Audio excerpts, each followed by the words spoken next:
कैसे हैं आप सब। एंड आई होप आपका नीट का एग्ज़ाम जो है वो बहुत अच्छा गया होगा। जैसे कि हम बायो के एग्ज़ाम के बारे में बात करें तो इट्स क्वाइट इजी। आपका पूरा पेपर जो है that is NCERT based paper है।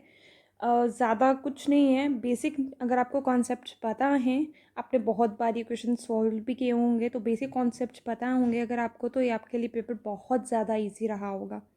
ऑल्दो एग्ज़ाम सेंटर में बैठकर आपका माइंड कैसा चलता है वो एक अलग बात है, एक प्रेशर में आप कैसे काम करते हैं वो एक बहुत अलग बात है। तो वही प्रेशर जो है आपसे सिली मिस्टेक्स करवाते हैं, right.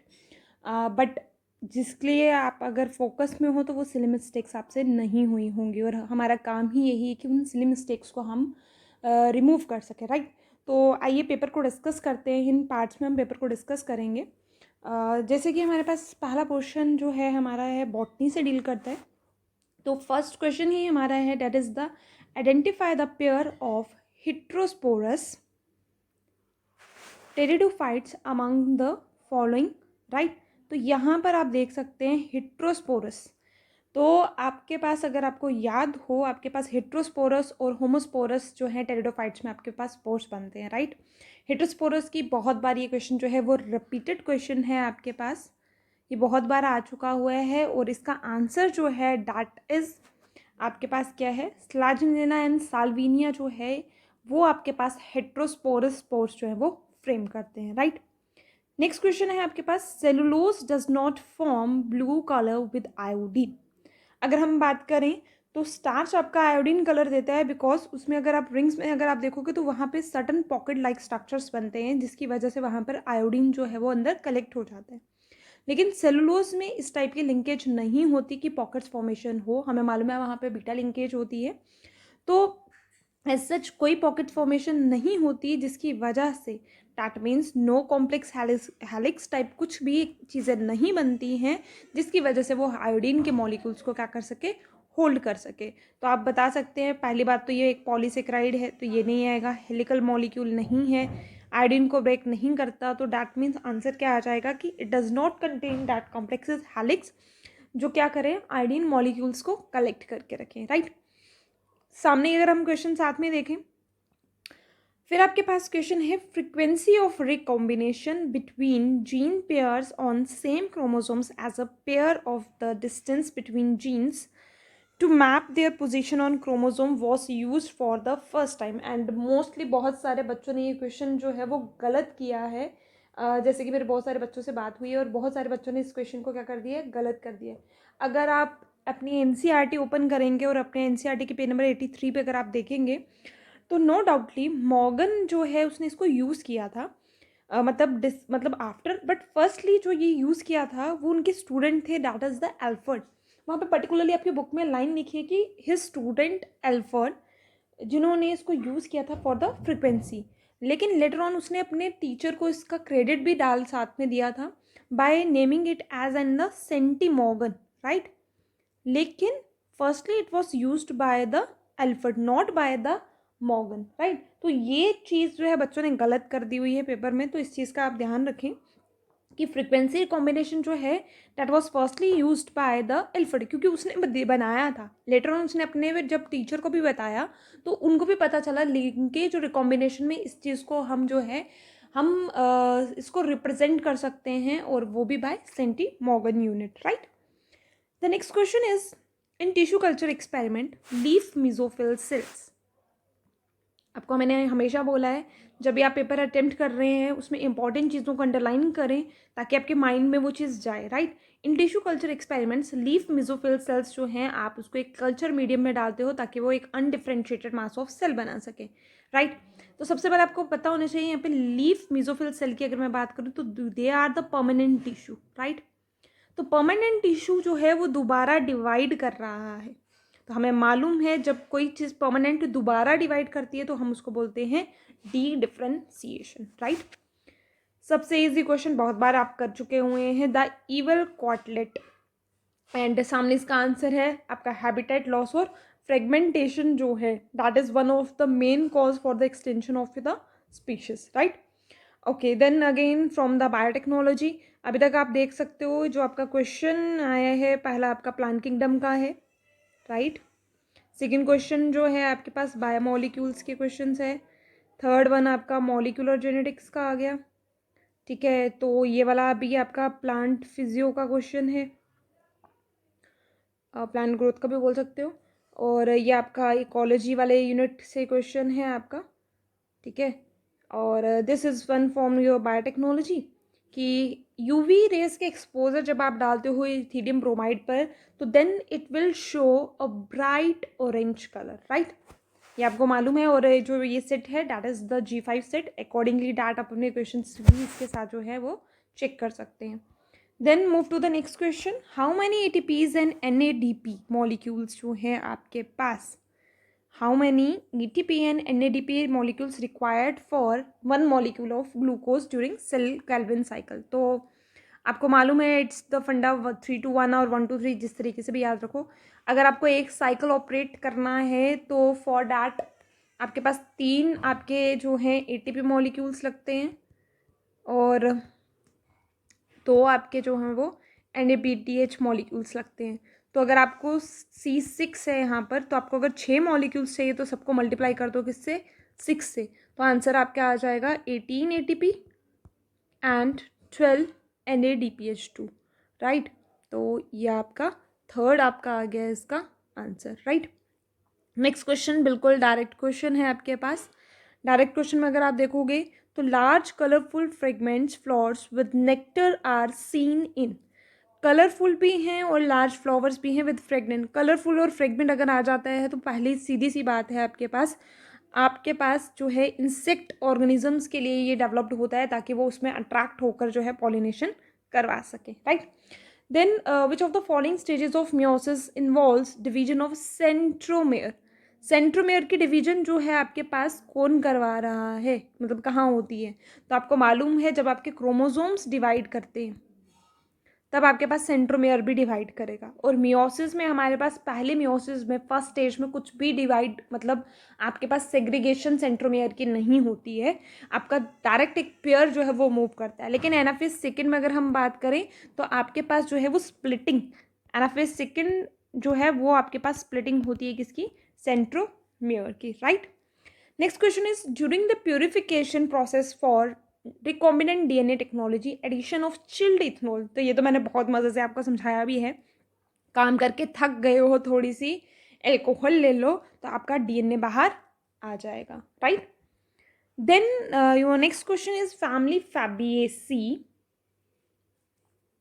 Differ from Solanaceae and Liliaceae with respect to the stamen, right.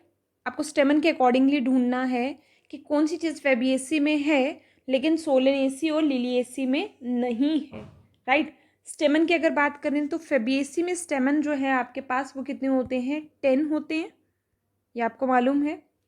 उसमें आपके पास सोलेनेसी में आपके पास स्टेमन 5 होते हैं और लिलिएसी में भी 5 होते हैं। और इन दोनों में आपके पास कंडीशन होती है एपिपेटलस और यहाँ पर आपके पास कंडीशन होती है डायडल्फस, राइट। तो पहले ही ऑप्शन में अगर आप देख लो देन सामने दिख रहा है आपको डायडल्फस कंडीशन है, तो यहाँ से आप डायरेक्टली जो है इस क्वेश्चन को अलग कर सकते हो because in Fabaceae you have 10 stamens, है ना। आपके पास जो है 9+1 का अरेंजमेंट रहता है यहाँ पर एंड डायडल्फस कंडीशन होती है, डायथिकस आपका ये होता है। लेकिन सोलेनेसी में अगर आप देखोगे तो एपिपेटलस कंडीशन होती है आपके पास और लिलिएसी में भी आपके पास एपिपेटलस कंडीशन होती है, 6 स्टेमन होते हैं आपके पास वहाँ पर। और साथ ही साथ में आपके पास जो एपिपेटलस कंडीशन होती है वो 3+3 के अरेंजमेंट में होती है, right. So this is the main difference. Then the next question is the axile placentation. तो एक्साइल प्लेसेंटेशन के लिए हमने याद किया था चाइना रोज़ के बारे में बात की थी, चाइना रोज़ लेमन के बारे में बात की हुई थी हमने।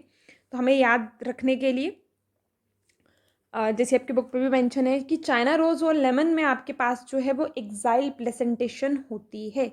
लेकिन अगर आप साथ देखो और मतलब चाइना रोज़, टमाटो और लेमन, तो हमने ऐसे याद किया था इसको कि चाइना वाले जो है वो खट्टा रस चढ़ाते हैं, है ना, तो उससे जो है भाव बढ़ जाता है। तो हमने बोला कि चाइना में लेमन वो कुछ ऐसी हरकतें करते हैं जिसकी वजह से उनका भाव वहाँ पे चढ़ जाता है।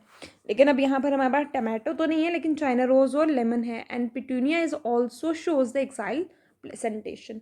तो यहाँ तक आई थिंक आपको कोई डाउट नहीं है। आपके यहाँ तक क्वेश्चन आप साथ साथ चेक कर सकते हैं और नीचे कमेंट सेक्शन में अपने लिख सकते हो कोई भी अगर आपको डाउट वगैरह भी है। सो the next question is what is the function of tussle. Tassels जो हैं आपके कॉर्न में, आपके डायरेक्ट एनसीईआरटी में ये पर्टिकुलरली लाइन लिखी है जहाँ पॉलिनेशन बाय विंड। अब मैं साथ साथ पेज नंबर तो नहीं बता रही हूँ, लेकिन मैं साथ बताती हूँ आपको, अगर पढ़ा हुआ है तो आपको पता चलेगा। पॉलिनेशन ऑफ बाय विंड में आपके पास पर्टिकुलरली, आपके पास जब कॉर्न में वहाँ पे पर्टिकुलरली फिगर बनी हुई है इस तरीके से, है ना। टसल्स वगैरह में वो क्या करने के लिए होते हैं आपके पास, बहुत फैदरी फैदरी आपके पास ये होते हैं आपके फीमेल पार्ट्स, ताकि वो जो हैं पोलन ग्रेन्स को क्या कर सके, ट्रैप कर सके, right. And the next question is the recombination nodule formation in which the, we know that in which the crossing over take place, right, and that stage is called as the Packettine stage, right. Then बहुत पुराना question है, usually paper में नहीं पूछा जाता। Thickness of ozone जो है आपकी, it is calculated by your Dobson unit, right.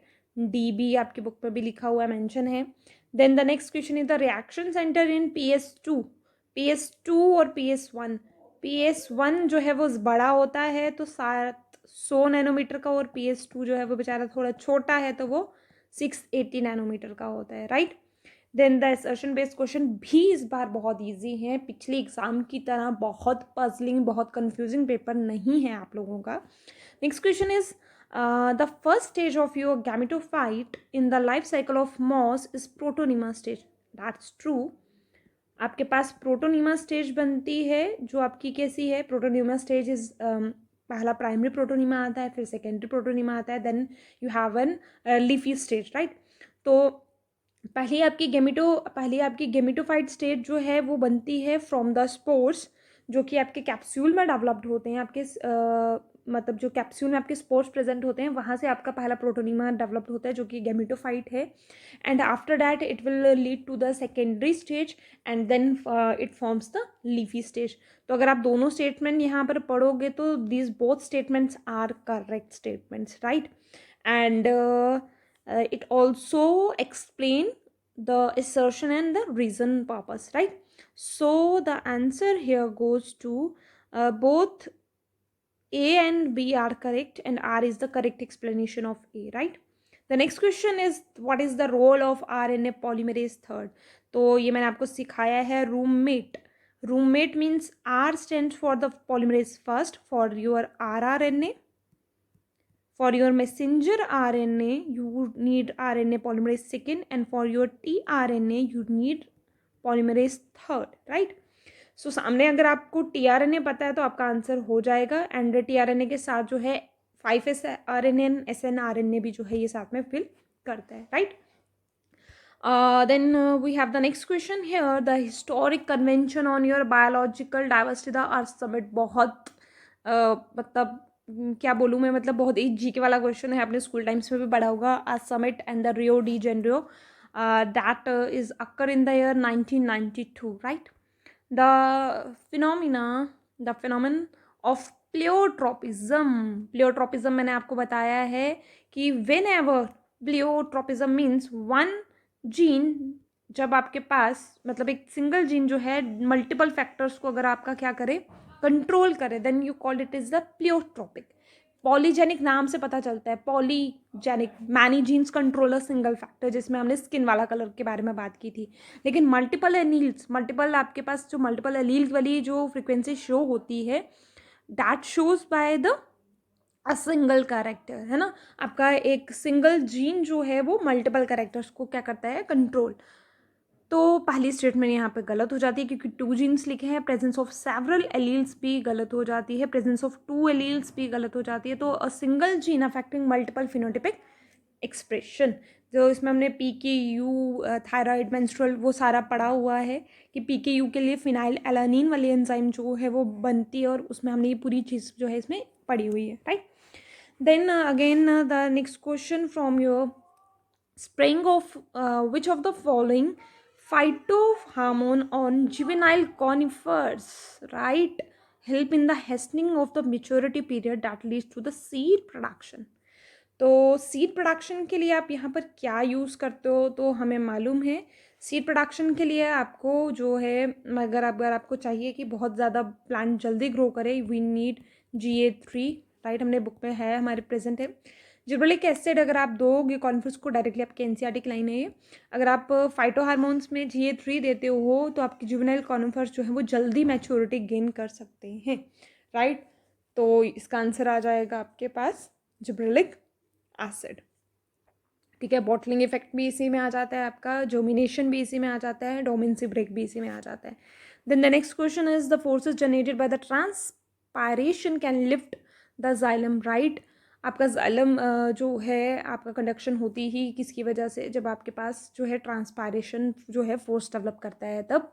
And the second statement hair कि ट्रांसपायरेशन की वजह से आपका टेम्परेचर जो है वो इतना डिग्री हो जाता है, और एवापोरेशन जैसा ही है तो कूलिंग इफेक्ट भी इंक्रीज करता है। तो both the statements are correct statements, right. So the next question here, the movement and accumulation of ions across a membrane against their concentration, तो कुछ भी नहीं है भाई, आपको मालूम है अगेंस्ट है तो it's called as an active transport, right. The next question, anarch and exarch are the terms often used for describing the position of secondary xylem. No, that we use the protoxylem and the protophyllum, है ना, metaxylem and protoxylem use करते हैं। तो it is used for the primary xylem. पहला question यहाँ से, पहली statement यहाँ से इनकरेक्ट हो जाती है। And exarch condition is mostly common feature of your root system, because and मतलब अंदर, एंड फॉर द शूट। तो पहली स्टेटमेंट आपके पास यहाँ गलत है, and second one is your correct statement, right. Which micronutrient is required, oh god, ये question कितनी बार रिपीट है, that is the splitting of water. Splitting of water is done by manganese and the chloride ion. The second option आ जाएगा इसमें। गलती से किसी ने मैग्नीशियम तो नहीं कर दिया हुआ है, okay. The next question is the assertion ATP is used as at 2 steps in glycolysis. Yes, it is the true assertion statement. Reason क्या है कि पहली बार ATP आपका यूज़ होता है, बिल्कुल सही है कि ग्लूकोज से जब आपका ग्लूकोज 6-फॉस्फेट बन रहा है पहली स्टेटमेंट में, एंड द थर्ड स्टेप जब आपके पास कन्वर्जन हो रहा है फ्रक्टोज से, आपके पास जब फ्रक्टोज 6-फॉस्फेट से फ्रक्टोज 1,6-डाइफॉस्फेट या बिसफॉस्फेट भी आप टर्म यूज़ कर सकते हो वहाँ पर। तो असर्शन भी ठीक है आपकी, और रीज़न भी जो है वो भी करेक्ट है, एंड इट कोऑर्डिनेट्स की, अब एनटीए पे ज़्यादा डिपेंड करता है आपके असर्शन बेस्ड स्टेटमेंट की वो किसको करेक्ट और किसको इनकरेक्ट दे रहे हैं, लेकिन मोस्ट प्रोबेबली ये दोनों स्टेटमेंट्स जो हैं वो करेक्ट हैं। एक्सप्लेनेशन में सिर्फ ये चीज़ बता रहा है कि हाँ ये 2 स्टेप में ये चीज़ें हैं। तो मैं ज़्यादा इसके ऊपर अगर देखूँ तो this both statements are correct, तो मैं सेकेंड वाले के साथ जाऊँगी। लेकिन फिर भी असर्शन बेस्ड क्वेश्चन पे एनटीए फाइनलाइज क्या आंसर करते हैं उस पर हमें ज़्यादा डिपेंडेंसी रखनी पड़ेगी। So the next question here is the identify the correct statement. सबसे पहली स्टेटमेंट है Dativorius perform fragmentation, that is a true statement. The humus is further degraded by some microbes during mineralization, true statement है। अगर हम इसका वो याद रखें तो आपको मालूम है Dativorius जो फूड चेन है it starts from the dead organisms where your first step is called as the fragmentation, then leaching, catabolism, humification and the mineralization, right। तो पहली 2 स्टेटमेंट तो करेक्ट आ रही हैं। Water soluble inorganic nutrients go down into the soil and get precipitated by the process leaching, ये भी true statement है। जब ऊपर आता है तो इनसॉल्युबल होता है, और जब नीचे जाता है तो वो सॉल्युबल प्रोडक्ट्स होते हैं, तो इसमें भी कोई गलत स्टेटमेंट नहीं है। Then the second, the detritus food chain begins with the living organism, तो ये आपकी फॉल्स स्टेटमेंट है। Earthworm break down the Dativorius into the small particles by a process called catabolism. No, it's called the fragmentation. तो ये statement भी आपकी false statement. तो D and E are false statements and A, B, C are true statements, right? So the next question is, late wood had fewer xylary elements with the narrow vessels and cambium is less active in winters. So late wood जो है आपके पास that is the autumn would.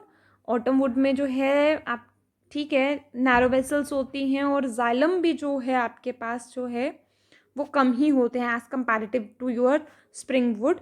और cambium यहाँ पर जो है lakes active होता है आपके विंटर्स में, तभी जाकर जो है आपके पास ये चीज़ें बन पाती हैं। So the answer here is both the statements are correct. ठीक है, तो A and B are correct and R is the correct explanation of A, right. Next question, in angiosperms the haploid, diploid and triploid की बात कर रहा है। So we know that the zygote is diploid, तो यहाँ पे तो कुछ ज़्यादा टेंशन ही नहीं है। जाइगोट आपका इट्स टू वेंस, नर्जर्स आपके हैप्लॉइड होते हैं, एंटीपोडल्स आपके हैप्लॉइड होते हैं, and this is your PEN is your triploid, तो ये आंसर आ जाएगा इसका।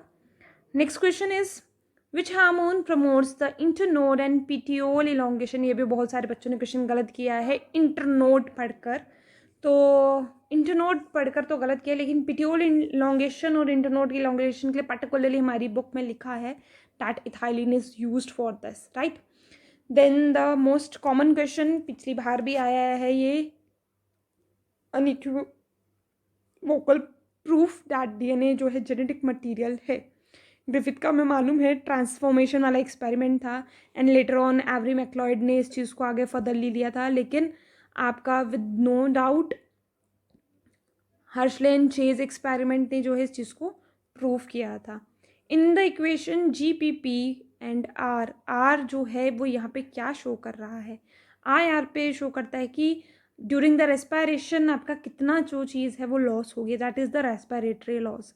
देन यहाँ पर भी बच्चों ने कुछ गलतियाँ कर दी हैं। ई एस टी आपकी बुक में पर्टिकुलरली लिखा है, ई एस टी आपके पास क्या होते हैं, वो जीन्स जो अपने आप को आर एन ए की तरह एक्सप्रेस करते हैं, प्रोटीन्स की तरह नहीं, आर एन ए की तरह, right. Then among eukaryotes replication of your D N A take place in, तो रेप्लिकेशन जो है आपके पास it is occurs in the S phase, right. Then the next question is again in gene gun method use to introduce alien DNA into the host cells, microparticles हमें मालूम है, microparticles जो है टंगस्टन एंड गोल्ड लगाकर high velocity में हम फेंक देते हैं, और वहाँ से जो है आपके पास ये वहाँ तक पहुँच जाता है, राइट। तो आप देख सकते हो क्वेश्चन आपका प्लांट फिजियो के क्वेश्चन आप साथ साथ देख सकते हो। देन मैं पीडीएफ में ही डाल दूँगी कि कौन कौन से क्वेश्चन आपके किस चैप्टर के हैं साथ साथ, राइट, ताकि आपको एनालाइज भी हो जाए कि किस चैप्टर के क्वेश्चंस आए हुए हैं। ये भी प्लांट फिजियो का क्वेश्चन है, फोटोज, ओके। देन इसको लेटर ऑन करते हैं हम। Then the next part is okay, then it is also an assertion based question. In gymnosperms the pollen grains are released from the microsporangium and हाँ तो ठीक है, air currents के through ही जो है आपके पास पोर्स जाते हैं, एयर करंट से जो है पोलन आर्किगोनिया तक पहुंचते हैं और वहाँ डिस्चार्ज कर, ओ यहाँ पर एक गलत हो गया है, पोलन ट्यूब नहीं बनती, पोलन ट्यूब बनती है, टाइम लग सकता है लेकिन पोलन ट्यूब बनती है। तो पहली स्टेटमेंट करेक्ट है, A is true but R is false, right. Then next question, mutualism, commensalism, amensalism and parasitism। तो हम देखते हैं म्यूचुअलिज्म में दोनों positive, right, okay. Then amensalism में एक नेगेटिव और एक न्यूट्रल, राइट। पैरासिटिज्म में आपको मालूम है कि पैरासिटिज्म को 1 पॉजिटिव एंड 1 नेगेटिव, ठीक है, डी। और ये आ गया आपका कमेंसलिज्म का, राइट। तो ऑप्शन देख लेते हैं, ए का, डी तो बहुत सारे हैं, तो लास्ट देखते हैं, डी का आपके पास है थर्ड यहाँ पर भी, मतलब इन दोनों ऑप्शंस में हमें करेक्ट देखना है, तो देख लो सी का सेकंड, तो आपका आंसर हो गया, right. Then cohesion, cohesion theory होती है जब आपके पास सेम मॉलिक्यूल्स के बीच में होती है, राइट, ओके। देखो अगर ज़्यादा इसमें टेंशन नहीं है, गटेशन आपको मालूम है, वाटर लॉस हो जाता है आपके पास, सो डी का थर्ड, यहाँ घुसना है, ओके। अब mutual attraction among water molecules, इसका सेकंड, ए का सेकंड, डी का थर्ड, ओके। मतलब यहाँ पर कन्फ्यूजन मैटर था, सरफेस टेंशन में आपके पास कहाँ होती है और एडिशन कहाँ होती है, तो more attraction in liquid phase और सरफेस टेंशन आपकी यहीं होती है, सी का first, right, okay. Next malonate inhibits, ये तो हमने बहुत बार पढ़ा है, बायोमोलिक्यूल्स का क्वेश्चन है। मैलोनेट जो है आपका, it inhibits your succinic dehydrogenase enzyme, right. The next question is oxidative decarboxylation, glycolysis, oxidative phosphorylation and dicarboxylic cycle, citrate synthesis, oxidative glycolysis is your EMP, B का 4, ओके बहुत सारे options में है, D का first, okay. Then oxidative जो है आपका, oxidative third, तो ए का फर्स्ट, मतलब कहने का मतलब ए का ये, राइट, बी का 4, सी का थर्ड एंड डी का first, right. Okay next question, lenticels are the lens shape openings, हमें करेक्ट स्टेटमेंट ढूंढनी है, so it's a correct statement. Bark formed early in the season, अगर वो जल्दी बन रही है then it is called as a soft bark, तो ये गलत स्टेटमेंट है। Bark is a technical term, no, book पे पर्टिकुलरली मेंशन है। Bark is a non technical term, तो ये भी फॉल्स, ये भी false. Bark refers to periderm and secondary, ये भी ठीक है। Phellogen is single layered in thickness, no, ये भी फॉल्स है। So your correct statement here is A and D only, right. Next question, which of the following statements about the Klinefelter syndrome, अरे ये तो आपकी प्रिंसिपल्स में से question डाल दिया यहाँ पे। ओके पहला है लैगन डाउन सिंड्रोम के बारे में है। सच इंडिविजुअल, या इट्स XXY कंडीशन हो जाती है आपके पास, है ना, 45 क्रोमोसोम्स हो जाते हैं। सो ये वाली स्टेटमेंट ट्रू है। शॉर्ट स्टेचर भी आपका डाउन सिंड्रोम का फीचर है, मोटर साइक्लोडर्म्स भी डाउन सिंड्रोम का है, और ये स्टेराइल, ये ट्रू स्टेटमेंट है, तो आ जाएगी B and E statement correct, right. Next, main steps for the formation of recombinant DNA are given below, arrange the steps in a correct sequence. पैडक का क्वेश्चन है,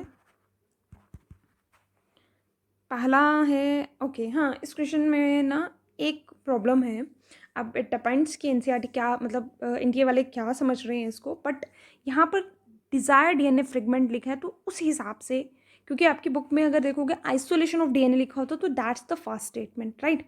लेकिन अब हम यहाँ पे सी के लिए पहले नहीं जा सकते, क्योंकि पहले आपको कटिंग करनी पड़ेगी DNA की एट द स्पेसिफिक लोकेशन। अब इस पे आप थोड़ा सा चेक रखिएगा कि एनटीए क्या समझ के इसको काम करती है, बिकॉज डिजायर्ड DNA फ्रेगमेंट तो हम तभी निकाल पाएंगे जब आप उसको रिस्ट्रिक्शन एंटी न्यूक्लियस से पहले बाहर ला पाओगे। तो पहली स्टेटमेंट बी, दूसरी सी, फिर एम्पलीफाई करोगे और लास्ट में उसको होस्ट में डाल दोगे, ठीक है। सो the next question is chemo osmosis के लिए आपको क्या क्या चाहिए, तो हमें मालूम है कीमो ऑस्मोसिस के लिए you need a membrane, H positive proton pump चाहिए आपको, ATP सिंथेटेस चाहिए आपको, और आपके पास एक ग्रेडियंट होना चाहिए जिसकी वजह से आपका प्रोटॉन पंप फ्लो हो सके, तो ये आ जाएगा answer. Then how many different proteins does the ribosomes consist of, तो ये आपके पेज नंबर आई थिंक 115 पर मॉलिक्यूलर में जहाँ आपकी ट्रांसलेशन का कंसेप्ट लिखा है वहाँ पर्टिकुलरली लाइन लिखी है that your proteins having the ribosomes that is 79 to 80, वहाँ पे लेकिन पर्टिकुलरली लिखा है 80 different proteins are present, right. या फिर अगर आप वहाँ तो ये पर्टिकुलर लाइन लिखी है, लेकिन अगर आप वैसा भी देखोगे और इफ़ इन केस यूकैरियोट्स के हिसाब से भी अगर आप देखोगे तो यूकैरियोट्स के हिसाब से भी आपके पास जो प्रोटीन कंटेंट आता है आपके पास, जैसे आपके पास 60 और 40S होते हैं, राइट। 60 और 40S में आपके पास जो प्रोटीन्स आपके पास रहते हैं यहाँ पर, वो प्रोटीन्स जो हैं आपके पास लगभग अगर आप काउंटिंग करके देखोगे तो 50 और कुछ 30s के अमाउंट में रहते हैं, तो डैट इज़ लगभग 83 बन गए आपके पास। तो उस हिसाब से भी आपके जो प्रोटीन कंटेंट है वो इतना ही आएगा, ठीक है। तो चाहे आप वैसे करके याद रखो, लेकिन आपकी बुक पे पर्टिकुलरली मॉलिक्यूलर उसमें ये दिया हुआ है कि आपके पास प्रोटीन्स जो हैं वो इतने प्रेजेंट होते हैं। तो ये आप नॉलेज में रख सकते हो दोनों बातें अपने पास, ठीक है। तो पेज नंबर कन्फर्मली मतलब शायद पेज नंबर 115 ही है, वैसे आप देख सकते हो वहाँ पे भी 33 प्रोटीन्स एंड योर सॉरी, बड़े वाला यूनिट जो आपका होता है टैट जो 60s, जिसमें हम एस पढ़ते हैं ना, 5S 28S 5.8S पढ़ते हैं, तो इसमें लगभग 50 प्रोटीन्स होते हैं और इसमें 33 प्रोटीन्स होते हैं, जिसमें आपका 18S होता है ना, तो लगभग ये भी आपके पास यही आ जाएंगे, right. So the next question, that is also an assertion based question. A flower is defined as a modified shoot wherein the shoot apical meristem changes to floral meristem. Internode of the shoot gets condensed to produce different floral appendages later at the successive nodes. तो ये ठीक है कि internodes जो हैं आपके पास shoot के वो कंडेंस होते हैं और वो फ्लोरल अपेंडेजेस बनाते हैं, जो कि आपके नोट से निकलते हैं, लीव से नहीं। ये तो ठीक statement, it's a correct statement. और आपका फ्लोर जो है it is a modified shoot, जहाँ पर आपके पास एपिकल मेरिस्टम जो है वो फ्लोरल मेरिस्टम में क्या हो जाता है। So this both statement are correct, right. Next question is M phase, G2 phase, quiescent phase and G1 phase. तो आपको मालूम है कि quiescent phase is called as the inactive phase, right. Okay, then M phase is called the equational division phase. तो देखो अगर इससे बन जाता है काम तो ठीक है, एम का 4 और सी का 2 बन गया काम, बाकी करने की ज़रूरत भी नहीं पड़ेगी।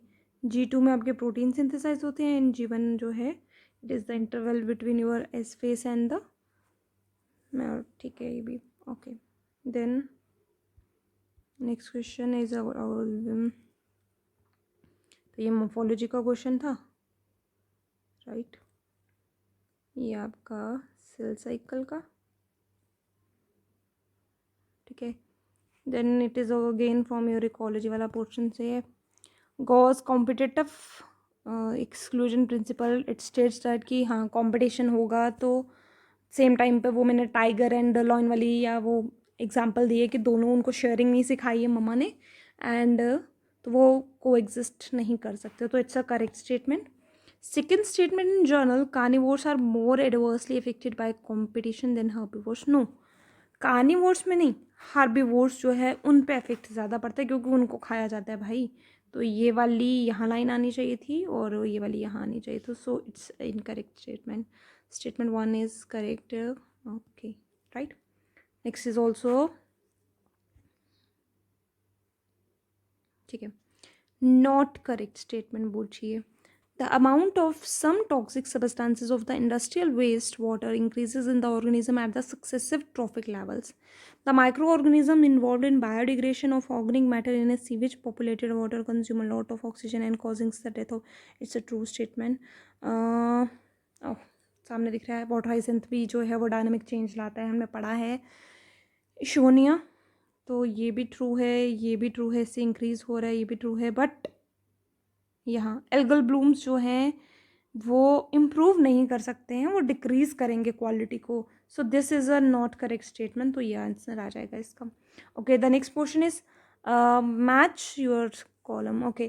देन इट इज़ आपके वो पर्टिकुलरली, ये भी आपके मिलियन न्यूट्रिशन के बिल्कुल लास्ट में आपके पास गिवन है, बायोमोलिक्यूल्स के भी वहाँ पर भी आपके गिवन है ये सब चीज़ें, राइट।